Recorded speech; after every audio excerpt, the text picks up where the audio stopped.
4 বছর আগে কাতার জয় করে বিশ্ব ফুটবলের সিংহাসনে বসেছিল আর্জেন্টিনা।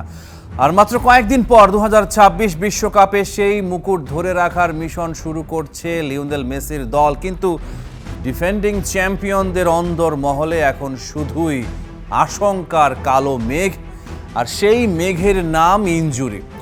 পরিস্থিতি এতটাই ঘোলাটে যে খোদ আর্জেন্টাইন কোচ লিওনেল স্কালোনি স্কোয়াডের সবাইকে এক চরম হুঁশিয়ারি দিয়ে বসেছেন। স্কালোনি স্পষ্ট ভাষায় বলেছেন, যারাই দলের জন্য ন্যূনতম ফিটনেস বা অ্যাভেলেবিলিটি দেখাতে পারবে না তাদের বিশ্বকাপ স্কোয়াড থেকে বাদ দেয়া হবে। স্কালোনি কোনো আবেগের জায়গা রাখছেন না, কিন্তু কেন হুট করে এত কঠোর হতে হলো আলবিসেলেস্তে কোচকে? কেন মেসির আর্জেন্টিনার বিশ্বকাপ ধরে রাখার স্বপ্নে সবচেয়ে বড় বাধা হয়ে দাঁড়িয়েছে ফুটবলারদের ফিটনেস? ইনজুরির লম্বা তালিকা, কারা আছেন ঝুঁকিতে? কানসাস সিটিতে আর্জেন্টিনার প্রথম দিনের প্র্যাকটিস সেশন থেকে একটা বিষয় পরিষ্কার ছিল, দলের বড় একটা অংশ মাঠের চেয়ে জিমনেসিয়াম আর রিহ্যাব সেন্টারে বেশি সময় কাটাচ্ছে। এমিলিয়ানো দিবু মার্তিনেজ, আর্জেন্টিনার গোল পোস্টের নিচে যে প্রাচীর দলের সবচেয়ে বড় ভরসা, সেই দিবু মার্তিনেজ ক্যাম্পে যোগ দিয়েছেন আঙুলের ফ্র্যাকচার বা ভাঙা নিয়ে। একজন গোলকিপারের জন্য হাতের আঙুলের চোট কতটা মারাত্মক তার বলার অপেক্ষা রাখে না। লিয়ান্দ্রো পারেদেস, মাঝ মাঠের অন্যতম ইঞ্জিন পারেদেস ভুগছেন হ্যামস্ট্রিং ইনজুরিতে। গতি এবং ট্যাকল দুটি জায়গাতেই যা তাকে ভোগাচ্ছে। ক্রিস্টিয়ান রোমেরো, হুলিয়ান আলভারেস, রক্ষণ ভাগের মূল স্তম্ভ রোমেরো এবং আক্রমণ ভাগের ধারালো অস্ত্র হুলিয়ান আলভারেস দুজনেই পুরোপুরি ফিট নন। ক্লাবের হয়ে লম্বা মৌসুম শেষ করে তারা ক্লান্তি ও ছোটখাটো চোটে ভুগছেন। এছাড়াও নিকো গনজালেস, তরুণ তুর্কি নিকো পাস, নাহুয়েল মলিনা এবং গনসালো মন্টিয়েল সবাই কোনো না কোনো শারীরিক সমস্যায় ভুগছেন। তার মানে ডিফেন্স, মিডফিল্ড থেকে শুরু করে অ্যাটাকিং লাইন সবখানেই ইনজুরির থাবা। তবে আর্জেন্টিনার সমর্থকদের জন্য একমাত্র স্বস্তির খবর হলো মহাতারকা লিওনেল মেসি তার শারীরিক সমস্যা থেকে বেশ ভালোভাবেই সেরে উঠেছেন। স্কালোনি কিন্তু শুধু হুঁশিয়ারি দিয়েই ক্ষান্ত হননি, তিনি একটা নির্দিষ্ট ডেডলাইনও ঠিক করে দিয়েছেন। কোচ পরিষ্কার জানিয়ে দিয়েছেন, আইসল্যান্ডের বিপক্ষে মঙ্গলবারের প্রস্তুতি ম্যাচের পর অর্থাৎ আগামী সপ্তাহে স্কালোনি চূড়ান্ত সিদ্ধান্ত নেবেন। যদি এই সময়ের মধ্যে চোটাক্রান্ত খেলোয়াড়রা ওয়ার্কলোড বা অনুশীলনের চাপ নিতে না পারেন, তবে বিশ্বকাপের অফিসিয়াল স্কোয়াডে পরিবর্তন আনা হবে। স্কালোনি বলেছেন, আপাতত আমরা কাউকে বাড়তি ঝুঁকিতে ফেলিনি, কিন্তু আগামী সপ্তাহে আমরা তাদের ফিটনেসের সর্বোচ্চ পরীক্ষা নেব। সেখানে বোঝা যাবে কে টিকবে আর কে বাদ পড়বে। এই ইনজুরির সংকট স্কালোনিকে নতুন কিছু ভাবতেও বাধ্য করছে। অ্যাথলেটিকো মাদ্রিদের হয়ে দুর্দান্ত মৌসুম শেষ করা মুসো এবং অভিজ্ঞ জেরোনিমো রুলির মধ্যে এখন ব্যাকআপ গোলকিপার হওয়া তীব্র লড়াই চলছে। বর্তমান বিশ্ব চ্যাম্পিয়ন হিসেবে আর্জেন্টিনার ওপর প্রত্যাশার চাপ আকাশচুম্বী। তবে স্কালোনি মনে করেন এই চাপ নতুন কিছু নয়। তার মতে আর্জেন্টিনা সব সময়ই বিশ্বকাপে ফেভারিট হিসেবে মাঠে নামে এবং তার দলের ছেলেরা এই চাপ সামলাতে অভ্যস্ত। তবে এবারের মিশনটা কাতার বিশ্বকাপের চেয়েও অনেক বেশি কঠিন হতে চলেছে, কারণ গুরুত্বপূর্ণ ফুটবলাররা শতভাগ ফিট নন। আর্জেন্টাইন গণমাধ্যমের খবর অনুযায়ী এমিলিয়ানো বুয়েন্দিয়ার পাশাপাশি সান্তিয়াগো বেলট্রান, নিকোলাস কাপালদো এবং ম্যাক্সিমো পেরোনেকে সম্ভাব্য বিকল্প হিসেবে প্রস্তুত থাকতে বলা হয়েছে। বিশ্বকাপ শুরুর আগের দিন পর্যন্ত স্কোয়াডে পরিবর্তনের সুযোগ থাকায় এই 4 জনকে নজরে রাখছে কোচিং স্টাফ। লিওনেল স্কালোনি তার কঠোর সিদ্ধান্তের মাধ্যমে একটা বার্তা পরিষ্কার করে দিয়েছেন, নাম কিংবা অতীত পারফরম্যান্স নয়, বিশ্বকাপ কেবল তারাই খেলবে যারা মাঠে শতভাগ দিতে প্রস্তুত। লিওনেল স্কালোনি স্বপ্ন বিক্রি করেন না, বিক্রি করেন রেজাল্ট। আর্জেন্টিনা স্কোয়াডে একটা কথা ক্রিস্টাল ক্লিয়ার, স্কালোনি কোনো এক্সপেরিমেন্ট বা স্রেফ হাইপের পেছনে ছোটেননি। ভরসা রেখেছেন তার সেই পুরনো পরীক্ষিত উইনিং কম্বিনেশনের উপর। কেন এই চেনা ফর্মুলাই আবারও ইতিহাস গড়তে পারে। এই স্কোয়াডের মূল মন্ত্র একটাই, ট্রাস্ট, কেমিস্ট্রি এবং রিলায়েবিলিটি। এমন একটা দল যারা চাপের মুখেও স্নায়ু ধরে রেখে ম্যাচ বের করে আনতে পারে। স্কালোনির দলে চমকের কোনো জায়গা নেই, নতুন মুখ কম, পরিচিত মুখ বেশি। কাতারে যখন প্রতিটা ম্যাচে তিনি তার একাদশ বদলেছেন, ট্যাকটিক্স বদলেছেন, কেউ বুঝতে পারেনি পরবর্তী চালটা কি হবে। এটাই আর্জেন্টাইন মাস্টার মাইন্ডের সবচেয়ে বড় শক্তি। কেন স্কালোনির ফর্মুলা আবারও সফল হতে পারে? ক্লাব ফুটবলে যে দলগুলো সত্যিকারের শক্তিশালী হয় তাদের সাফল্যের রহস্য শুধু ট্যালেন্টে নয়, রহস্য থাকে বোঝাপড়ায়। আর্জেন্টিনার এই দলে সেই রসায়নটা আলাদা মাত্রায় আছে। রক্ষণ ভাগে ভালের্দি আর ফাকুন্দো মেদিনা পুরো মৌসুম মার্সেয়ে একসাথে খেলেছেন। তাদের মুভমেন্ট, পজিশনিং, একে অপরকে ডাকার ভাষা সব আগে থেকেই জানা। গোলরক্ষক রুলিও সেই একই পরিবেশের ফুটবলার। আর্জেন্টিনার বিশ্বকাপ দলে আতলেতিকো মাদ্রিদের 6 জন ফুটবলার রয়েছেন, যাদের মধ্যে বল ছাড়া দৌড়ের ভাষাটা আগে থেকেই রপ্ত। এটা আন্তর্জাতিক ফুটবলের সবচেয়ে বড় সুবিধা, ক্লাব কেমিস্ট্রিকে জাতীয় দলের রঙে রাঙানো। আর্জেন্টিনার ড্রেসিং রুম যেন কোনো ক্লাবের এক্সটেনশন। মিডফিল্ডে কাতারের সেই চেনা মুখগুলো, ম্যাকঅ্যালিস্টার, দি পল এনজো, যারা 2022 সালে ট্রফি উঁচিয়ে ধরেছিলেন, যারা এরপর কোপা আমেরিকাও জিতেছিলেন। কাতারে স্কালোনির অন্যতম বড় শক্তি ছিল তার ট্যাকটিক্যাল অ্যাডাপ্টেবিলিটি, মানিয়ে নেয়ার ক্ষমতা। আর্জেন্টিনা যে 7টি ম্যাচ খেলেছিল প্রতিটাতেই প্রতিপক্ষের শক্তি বুঝে একাদশ ও ট্যাকটিক্স পরিবর্তন করেছিলেন। একটা কঠোর ও নির্দিষ্ট ফরমেশনে দলকে আটকে না রেখে তিনি এমন একটা দল গড়ে তুলেছিলেন যা টুর্নামেন্ট যত এগিয়েছে ততই আরও শানিত হয়ে উঠেছে। স্কালোনি এখন সেই একই দর্শনে আস্থা রাখছেন। অভিজ্ঞ রক্ষণভাগ, চেনা মিডফিল্ড জুটি থেকে শুরু করে লিওনেল মেসি, হুলিয়ান আলভারেজ এবং লাউতারো মার্টিনেজের নেতৃত্বাধীন আক্রমণ ভাগ, সব মিলিয়ে এটা এমন একজন কোচের ভাবনার প্রতিফলন যিনি বিশ্বকাপের বছরে নতুন কোনো পরীক্ষা নিরীক্ষায় বিশ্বাসী নন।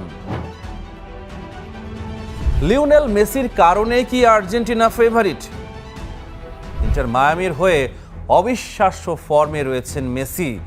শেষ 5টি ম্যাচে তিনি 12টি গোলে সরাসরি অবদান রেখেছেন। টুর্নামেন্টে নামার আগে তার এই দুর্দান্ত ফর্ম আর্জেন্টিনাকে আবারও ট্রফি জেতার অন্যতম প্রধান দাবিদার হিসেবে শক্তিশালী অবস্থানে দাঁড় করিয়েছে। যদিও তার ফিটনেস নিয়ে প্রশ্ন রয়েছে, কিন্তু 4 বছর ধরে মেসি এই বিশ্বকাপের জন্যই নিজেকে প্রস্তুত করেছেন। হয়তো তার গতি কমেছে, কিন্তু ভিশন এবং গেম রিড করার ক্ষমতা আরও বেড়েছে। উত্তর আমেরিকার মাটিতে খেলা, লাতিন আমেরিকার সুবিধা। আর একটা গুরুত্বপূর্ণ বিষয় হলো বিশ্বকাপের ভেন্যু। ঐতিহাসিকভাবে আবহাওয়া ও পারিপার্শ্বিক অবস্থার কারণে উত্তর বা দক্ষিণ আমেরিকায় আয়োজিত বিশ্বকাপগুলোতে ইউরোপীয় দেশগুলোকে বেশ বেগ পেতে হয়েছে। বাস্তবিক অর্থে জার্মানি একমাত্র ইউরোপীয় দেশ যারা আমেরিকার মাটিতে বিশ্বকাপ জেতার কীর্তি গড়েছে। 2014 সালে ব্রাজিলের মাঠে উত্তর আমেরিকার গরম আর্দ্র পরিবেশে ইউরোপীয় দলগুলো শারীরিক শক্তির দিক থেকে পিছিয়ে পড়তে পারে, বিশেষ করে ম্যাচের শেষ দিকে। বিশ্বকাপের মাত্র 2টি দেশ নিজেদের শিরোপা সফলভাবে ধরে রাখতে পেরেছিল। 1938 সালে ইতালি এবং 62 সালে ব্রাজিল। গত 64 বছর ধরে প্রতিটা বর্তমান চ্যাম্পিয়নই খেতাব ধরে রাখার লড়াইয়ে ব্যর্থ হয়েছে। কিন্তু মজার ব্যাপার হলো 1962 সালে ব্রাজিলের সফলভাবে শিরোপা ধরে রাখার ব্লুপ্রিন্ট এবং আসন্ন বিশ্বকাপে আর্জেন্টিনার নেয়া কৌশলের মধ্যে দারুণ মিল রয়েছে। 1958 সালে সুইডেনের মাটিতে বিশ্বকাপ জয়ের 4 বছর পর ব্রাজিল 1962 সালে আবারও টুর্নামেন্টে ফিরে ফাইনালের একাদশের 11 জনের মধ্যে 9 জন খেলোয়াড়কে নিয়ে। তারা সেই পরীক্ষিত দলের উপর আস্থা রেখেছিলেন যারা জানতো বিশ্ব চ্যাম্পিয়ন হতে কি প্রয়োজন। স্কালোনি এখন সেই একই ছকে দলকে খেলাবেন। ফুটবল ইতিহাসে এমন ঘটনা বিরল, একটা দল বিশ্বকাপ জিতে ফেরে আর 4 বছর পরেও সেই একই কোর গ্রুপকে নিয়ে মাঠে নামে। এটাই লিওনেল স্কালোনির দর্শন। কাতার বিশ্বকাপের 26 জনের মধ্যে 17 জন খেলবেন 2026 বিশ্বকাপে। বাকিদের মধ্যে জিওভানি লো সেলসো ও নিকো গঞ্জালেস চোটের কারণে কাতার বিশ্বকাপে খেলতে পারেননি। তার মানে মূল কাঠামো প্রায় অক্ষুণ্ণ। মিডফিল্ড আর্জেন্টিনার গোপন অস্ত্র। আন্তর্জাতিক ফুটবলে মিডফিল্ড দিয়ে ম্যাচের চিত্রনাট্য লেখা হয়। আর্জেন্টিনার সেই চিত্রনাট্য এখন পৃথিবীর সেরাদের মধ্যে একটা। অ্যালেক্সিস ম্যাকঅ্যালিস্টার লিভারপুলের ইঞ্জিন রুমে বছরের পর বছর যে ডেপথ ও মার্কসম্যানশিপ দেখিয়েছেন, সেটা এখন আর্জেন্টিনার রং পরে মাঠে নামে। এনজো ফার্নান্দেজের বক্স টু বক্স ক্যাপাসিটি, অসাধারণ ডিফেন্সিভ ডিউটি থেকে শুরু করে অ্যাটাকিং রানে শেষ পুরো স্পেকট্রাম জুড়ে কাজ করতে পারেন তিনি। রদ্রিগো দি পলের ওয়ার্ক রেট ও প্রেসিং ইন্টেন্সিটি প্রতিপক্ষকে নিঃশ্বাস নিতে দেয় না। এই 3 জনের সাথে যোগ হয়েছেন লো সেলসো, যিনি কাতারে যেতে পারেননি। তার মানে স্কালোনির হাতে এখন মিডফিল্ডে রোটেশনের বিলাসিতাও আছে। একটা বিশ্বকাপে 7টা ম্যাচ খেলতে হয়। ফ্রেশ লেগস মানে ফ্রেশ আইডিয়া। মেসি আর্জেন্টিনার আক্রমণের একমাত্র কেন্দ্র নন। 38 বছর বয়সে 6ষ্ঠ বিশ্বকাপে পা রাখবেন লিওনেল মেসি। টুর্নামেন্ট চলার মাঝেই পেরোবেন 39। কাতার বিশ্বকাপ জয়ের পর এই বিশ্বকাপের পরই সম্ভবত আন্তর্জাতিক ফুটবলকে বিদায় জানাবেন তিনি। অর্থাৎ তার টিম মেটরা জানেন এটাই শেষ সুযোগ মেসির বিদায়কে সোনালি করে দেয়ার। সেই আবেগটা এখন একটা অদৃশ্য ইঞ্জিন হিসেবে কাজ করবে। কিন্তু বাস্তবতা হলো হ্যামস্ট্রিংয়ে অতিরিক্ত চাপের খবর উঠে এসেছে। 90 মিনিট ধরে 7 ম্যাচ দৌড়ানো 38 বছরে সম্ভব নয়। স্কালোনি তাই কৌশল বদলেছেন। মেসিকে এখন আর আক্রমণের একমাত্র কেন্দ্র ধরা হচ্ছে না। অ্যাটাক মেসির বাইরেও অপশন রয়েছে। কাতারে মেসি না জ্বললে আর্জেন্টিনা অন্ধকারে হাতড়াতো। এবার সেই দুর্বলতা অনেকটাই কেটেছে। হুলিয়ান আলভারেজ এখন আর্জেন্টিনার আক্রমণের মেরুদণ্ড। আতলেতিকো মাদ্রিদে এই মৌসুমে তার পারফরম্যান্স ছিল দুরন্ত। তিনি মেসির রানিং করতে পারেন, সেন্টার ফরওয়ার্ড হিসেবে খেলতে পারেন, আবার নম্বর 10-এর ভূমিকায় নেমে লাউতারো মার্তিনেজের জন্য স্পেস তৈরি করতে পারেন। লাউতারো নিজে ইন্টার মিলানে যে ফর্মে আছেন তা ইউরোপের যে কোনো ডিফেন্সের কাছে আতঙ্কের কারণ। নিকো পাজ কোমোতে যা করেছেন, একজন ক্রিয়েটিভ প্লেমেকার হিসেবে তাতে সাব হিসেবে এসে ক্লান্ত ডিফেন্সকে ছিন্ন ভিন্ন করে দেওয়ার ক্ষমতা রাখেন। ভ্যালেন্তিন বার্কো হতে পারেন দি মারিয়ার লো-ফাই ভার্সন। উইং ধরে ছুটে যাওয়া, মাঝ মাঠেও চলে আসার ভার্সেটিলিটি। দি মারিয়ার শূন্যতা। আনহেল দি মারিয়া অবসর নিয়েছেন 2024 কোপা আমেরিকার পর। রোজারিও সেন্ট্রালে এখনো খেলছেন, কিন্তু নীল সাদা জার্সি আর পরবেন না। দি মারিয়ার বিশেষত্ব ছিল তিনি সুপারস্টারের ইগো ছাড়া সুপারস্টারের কাজ করতেন। দলের প্রয়োজনে right wing, left wing, second striker যেখানে বলা হতো সেখানেই নামতেন। এবং নকআউট পর্বে বড় ম্যাচে বড় গোল করাটা ছিল তার ট্রেডমার্ক। সেই ট্রেডমার্ক এখন ফাঁকা। বার্কো বা সিমিওনে হয়তো এক ভরাট করতে পারবেন, কিন্তু পুরোপুরি নয়। রক্ষণ, পুরনো কাঠামো, নতুন প্রশ্ন। স্কালোনি চেষ্টা করেছেন নতুন ডিফেন্ডার তৈরি করতে। কেউই বিশ্বাসযোগ্য বিকল্প হিসেবে উঠে আসেননি। ফলে কাতারের সেই ডিফেন্স লাইন প্রায় অপরিবর্তিত। ক্রিস্টিয়ান রোমেরো সেন্টার ব্যাকে ভরসার জায়গা, কিন্তু চোটের ইতিহাস আছে। ওতামেন্দি 38 বছরে এখনো লড়ছেন, কিন্তু কাতারে, অস্ট্রেলিয়া, নেদারল্যান্ডস ও ফাইনালে ফ্রান্সের বিপক্ষে আর্জেন্টাইন ডিফেন্স বারবার ভেঙেছে। দিবু মার্তিনেজের লাইন সেভ না থাকলে গল্পটা অন্যরকম হতে পারত। এবারও সেই একই রক্ষণ, বয়স আরো 4 বছর বেড়েছে। মাস্টার মাইন্ড স্কালোনি প্রাথমিক স্কোয়াডে দিবালার মতো তারকা সুযোগই পাননি। ফর্মের তুঙ্গে থাকা বুয়েন্দিয়া জায়গা করে নিতে পারেননি চূড়ান্ত দলে। কাতার বিশ্বকাপের পারফর্মার আকুনিয়াও বাদ। স্কালোনির সমালোচনা চলছে, কিন্তু ভুলে গেলে চলবে না স্কালোনি সেই কোচ যিনি জানেন তার দলে কোন পজিশনে কাকে দরকার। কোপা, বিশ্বকাপ, কোপা জয়ী কোচকে ইন্টারন্যাশনাল ফুটবলের অন্যতম সেরা কোচ হিসেবেই বিবেচনা করে দুনিয়া।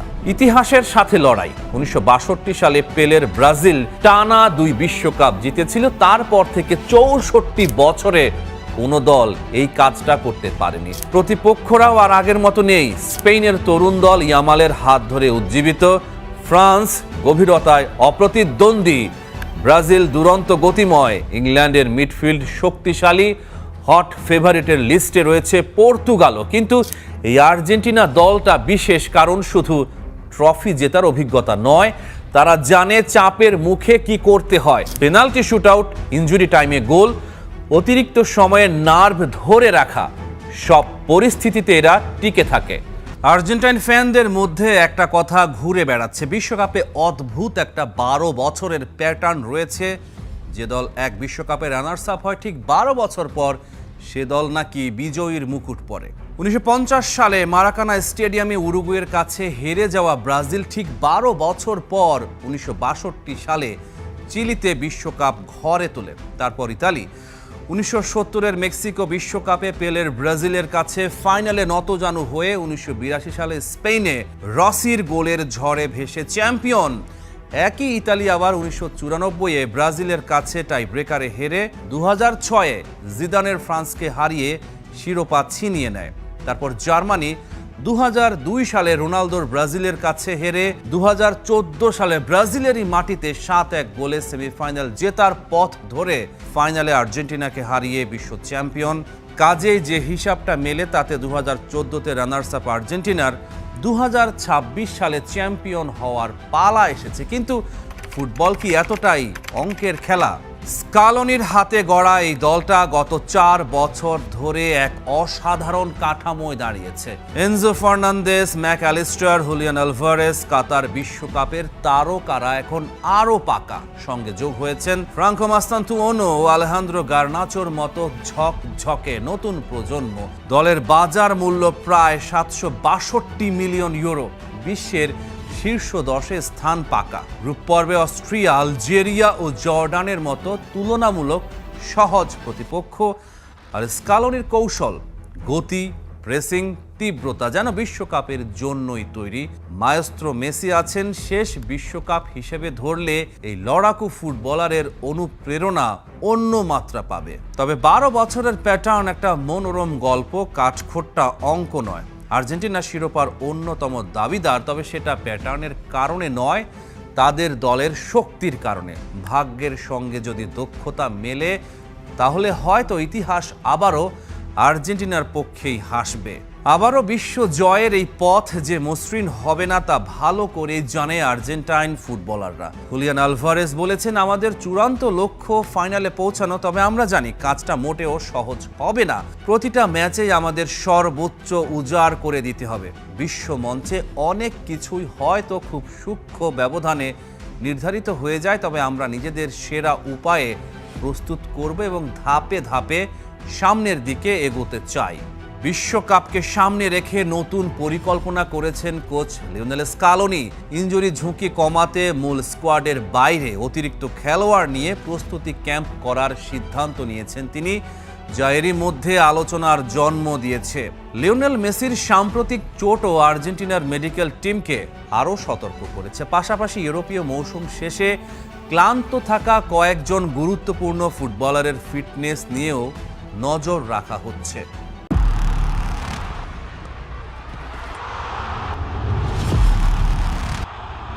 আপাতত লিওনেল মেসিকে নিয়ে শঙ্কা নেই। আর্জেন্টিনার বিশ্বকাপ প্রস্তুতি ম্যাচেও তার খেলার সম্ভাবনা বেশি। স্বস্তির নিঃশ্বাস ফেলেছেন কোটি কোটি আর্জেন্টাইন ফ্যান। তবু প্রশ্নটা থেকেই যায়, মেসি যদি পুরো 90 মিনিট মাঠে না থাকেন অথবা যদি একটা গোটা ম্যাচেই না খেলেন, তাহলে সেই প্রশ্নের উত্তর খুঁজতে হলে ফিরে তাকাতে হবে অতীতে। কারণ স্কালোনির আর্জেন্টিনা এরই মধ্যে সেই পরীক্ষায় উত্তীর্ণ হয়েছে একাধিকবার, একাধিক রণাঙ্গনে। মাস্টারমাইন্ড স্কালোনি মেসি না থাকলে দলকে কাটছাঁট করেন না, বরং পুনর্বিন্যস্ত করেন। 2026 বিশ্বকাপের বাছাই পর্বে 2টি গুরুত্বপূর্ণ ম্যাচে মেসিকে ছাড়াই মাঠে নামতে হয়েছিল আর্জেন্টিনাকে। উরুগুয়ে সফর আর ঘরের মাঠে ব্রাজিলের বিপক্ষে ম্যাচ দুটোই ছিল কঠিন পরীক্ষা।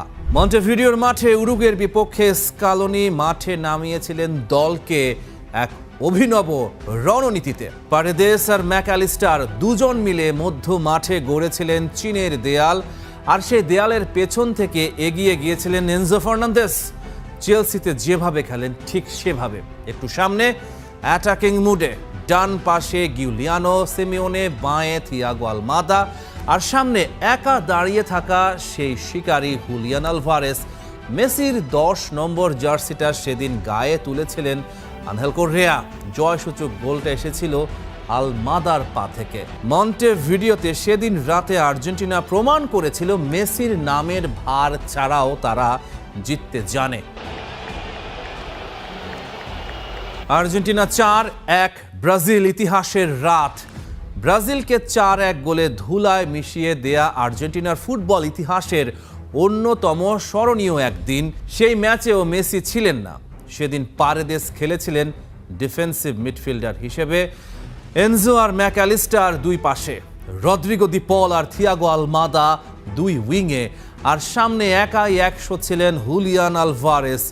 আবারও সেই 10 নম্বর গায়ে ছিলেন কোর্রেয়া। গোটা ম্যাচটাই যেন ছিল এক সিম্ফনি। প্রত্যেকটা ফুটবলার জানতো তাকে কোন ছন্দে খেলতে হবে। 2024 কোপা আমেরিকার ফাইনাল। 2024 কোপা আমেরিকার ফাইনালে কলম্বিয়ার বিপক্ষে ম্যাচটার কথা মনে আছে তো? হার্ড রক স্টেডিয়ামে মেসি চোট পেয়ে মাঠ ছাড়লেন, কান্না চোখে বেঞ্চে বসে রইলেন। এমন এক দৃশ্য যা হৃদয় ভেঙে দিয়েছিল। কিন্তু আর্জেন্টিনা, বিশ্ব চ্যাম্পিয়নরা ভেঙে পড়েনি। স্কালোনি নতুন ছক সাজালেন। বামে নিকো গঞ্জালেস, ডানে সরে গিয়েছিলেন দি মারিয়া। লাউতারো মার্তিনেজ অতিরিক্ত সময়ে এসে করলেন সেই গোল, যে গোলে ট্রফি এলো, যে গোলে কোটি আর্জেন্টাইনের চোখে আবারও জল এলো। মেসি বেঞ্চ থেকে দাঁড়িয়ে দেখলেন তার দল তাকে ছাড়াও চ্যাম্পিয়ন হতে পারে। ফ্যানদের প্রত্যাশা মেসি বিশ্বকাপে আর্জেন্টিনার জার্সিতে প্রতিটা মিনিট মাঠে থাকুক, কিন্তু যদি কোনো কারণে তিনি না পারেন, তাহলে এই আর্জেন্টিনা প্রস্তুত। স্কালোনির কাছে কৌশলের ভান্ডার পরিপূর্ণ। ম্যাকঅ্যালিস্টার আছেন, এনজো আছেন, দে পল আছেন, আলমাদা আছেন, লাউতারো মার্তিনেজ আছেন, আর আছেন স্পাইডার হুলিয়ান আলভারেস।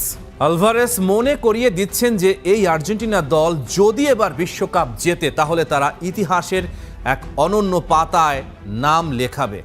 টানা 2 বিশ্বকাপ, মাঝে টানা 2 কোপা আমেরিকা, এমন রাজত্ব ফুটবলের ইতিহাসে বিরল। ব্রাজিল 1958 ও 1962-তে পেরেছিল। সেই তালিকায় নাম তুলতে চায় মেসির আর্জেন্টিনা।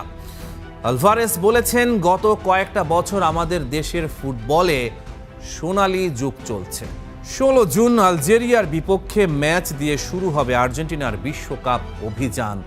গ্রুপ জেতে অস্ট্রিয়া আর জর্ডানও আছে। Rahman pair, star play.